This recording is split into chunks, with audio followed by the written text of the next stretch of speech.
And now it's time for us to discuss more of these headlines in simple keywords with Adam joining us via Zoom. Good morning, Adam. Good morning, Lena, and a happy hump day to you. It is a Wednesday, isn't it? Happy Wednesday. Yeah, it's also International Self-Care Day. Lovely. So love yourself. Echoing the words of the wise BTS. Nice. Yeah.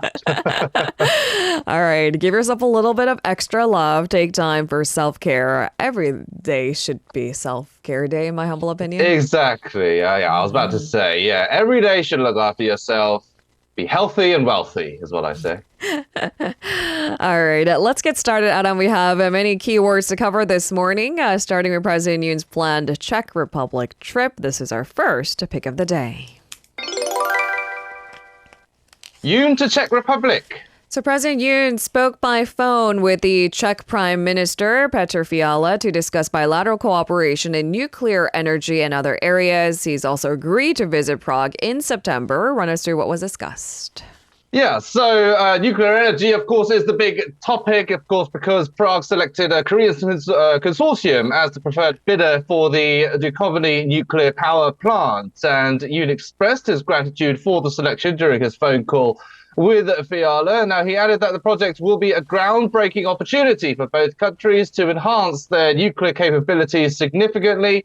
Fiala congratulated Korea Hydro and Nuclear Power on being chosen, and he noted that the new plant will be crucial for the Czech Republic's energy security and industrial competitiveness. Now, the leaders also agreed to expand cooperation in trade, investment, and advanced industries. The presidential office added that the details of Yoon's visit to Prague in September will be discussed through diplomatic channels. Now, as well as nuclear power, YTN reports that Prague is interested in collaborating with Korea on high-speed rail construction as well. It cited the Czech ambassador to Korea mentioning such possibilities. The ambassador also reportedly mentioned interest in Korea's defense industry as well, identifying it as a promising area for cooperation. So it could be that Korea is exporting not just nuclear power plant technology and construction, but also defense and high-speed rail as well. Very much in line and in track of President Yoon's efforts to be Korea's #1 best salesman, right? I mean, these are pitches that amount to potentially huge deals. So we'll wait and see. It's scheduled for this autumn for now. All right, let's move on to our second keyword of the day. NPT meeting. So at a meeting of Non-Proliferation Treaty member states, the South Korean government has expressed concerns about the military cooperation, particularly between North Korea and Russia, and called on Moscow to immediately halt its support. In fact, they're required to do so. What's the latest?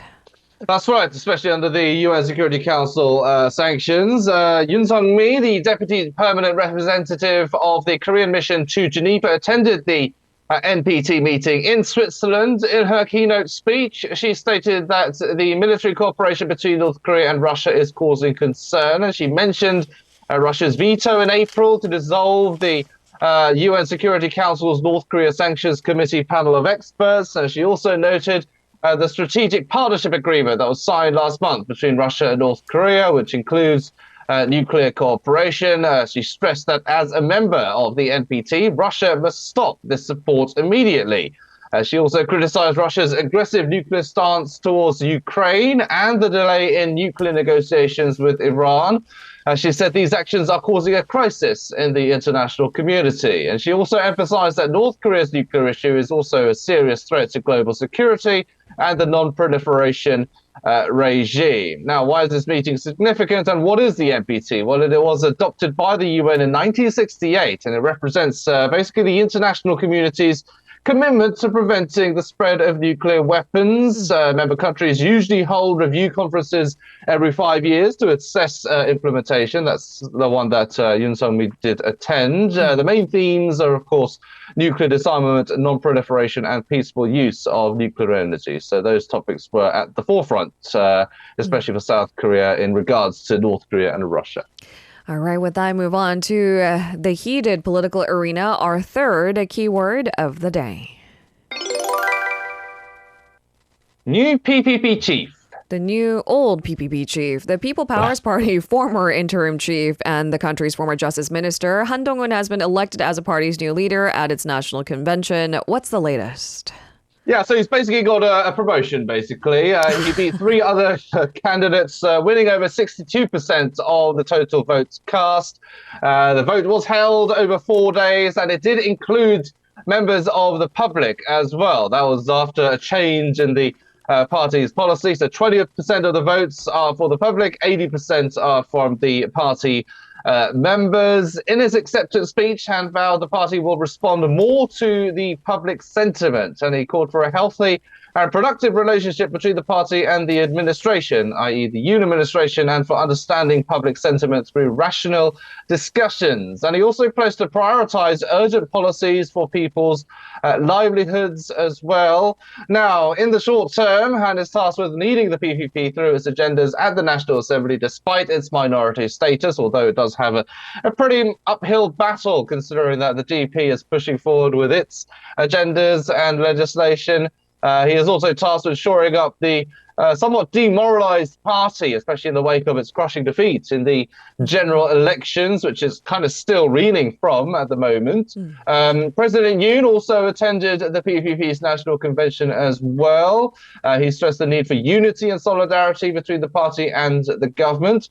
Now, another task that is urgent for Han is overcoming the aftermath of the actual convention itself. Now, Han acknowledged the criticisms regarding the heated nature of the convention. Now, the leadership race was marked by kind of negative tactics, with candidates opting for kind of personal slander and attacks, and a lot of mudslinging happening rather than engaging in meaningful discussions about the future of the party. It kind of left the party in a kind of an in-house feud, if you will. Right. And Han, a former justice minister, once known as a close ally of Yoon as well, also had his kind of rocky patch with the president as well over politically kind of sensitive issues in the run-up to the general elections, especially in regards to the kind of scandal and allegations surrounding the First Lady and that whole designer bag scandal that's happening and being investigated as we speak.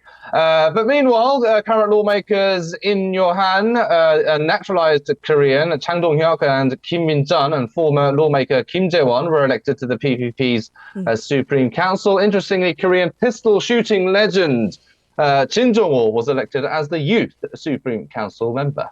All right, the latest shifts in the PPP, will it help steer them in the right direction? At a certain point, they need to get behind a single voice. A unified voice is needed for more, I suppose, practical steps. But we'll wait and see. For now, they have a new PPP chief. On to the ongoing medical standoff. This is our fourth keyword of the day. Med tensions. So with the start of recruitment for resident doctors in the second half of the year, medical professors at Seoul's Big Five hospitals have expressed strong opposition. They say it is hard for them to train new recruits if there's only a handful of them. The irony of this conversation, what's the latest? Yeah, so basically that's because, of course, a lot of these striking residents are still refusing to return. And so if they do recruit, so basically the numbers will be very short. The classrooms will be very short and small. So the professors are basically saying, well, who are we expected to train if there's no one there? They argue that relying only on partial recruitment without the full return of existing residents would basically make it hard to ensure quality training for new specialists. They especially worry about the impact on first-year residents without senior residents to guide them. So they're basically saying that they need a bit of help in mentorship. Now, they also pointed out that if residents from regional hospitals transfer to metropolitan hospitals, already struggling essential medical services in those regions could collapse. They urged the government to adopt fundamental solutions instead of temporary fixes, as they put it. Some radiology professors from Samsung Medical Center shared similar views and concerns as well. They fear that recruiting new residents in the second half would disrupt the full return of existing residents and cause a concentration of new residents in popular practices, further weakening essential medical services in regional and rural areas. Now, training hospitals have processed the resignations of many residents who opposed the increase in the medical school enrollment quotas. They began recruiting new residents on the 22nd, but many resident doctors remain firm in their decision not to return. Some professors also voiced their intention not to resume training as well, so-called training boycott, if you will. Now, the government expressed regrets over the professor's stance. Health Minister Cho Kyung said the training boycott neglects patients' concerns and discomfort, and he urged the professors to persuade resigned residents to return and to welcome those who do come back. All right, we'll leave it there for now as we move on to our final keyword of the day. Payment delay. So the payment delays for sellers on Singapore-based Q10 subsidiaries Timon and We Make Price, namely, have continued for over 2 weeks, causing increasing anxiety among sellers. Now, many sellers have stopped selling products on these platforms altogether or withdrawn already sold items. It has led to significant consumer disruption. And this is in peak travel season. And because we use these platforms to, book tickets, book accommodation in our travel location, it couldn't be worse timing. What's the latest? Yeah, that's right. Now, major travel agencies have temporarily halted the sale of travel products on both platforms due to delayed payments. Hanator and Modator have sent official notices to Timon and We Make Price, demanding overdue payments by tomorrow, in fact. They've also warned of potential legal actions. Now, travel agencies plan to proceed with travel products already sold for departures within this month. However, they are unsure how to handle products for August that have already been paid for on Timon and We Make Price. Some agencies are advising customers to request refunds from the platforms and directly pay the agencies instead. Of course, these agencies are using these platforms as a secondary retail platform to sell their products. Now, consumers who bought travel products from Timon and We Make Price for the summer vacation season, of course, are frustrated. Many have expressed their dissatisfaction online after receiving sudden cancellation notices just before their planned trips. Now, due to the ongoing delays, major retailers are pulling out of the e-commerce platforms. Most notably, Lotte Department Store, for one, exited both platforms last week, and retailers, both small and large, are starting this kind of max exodus, and it's expected to continue.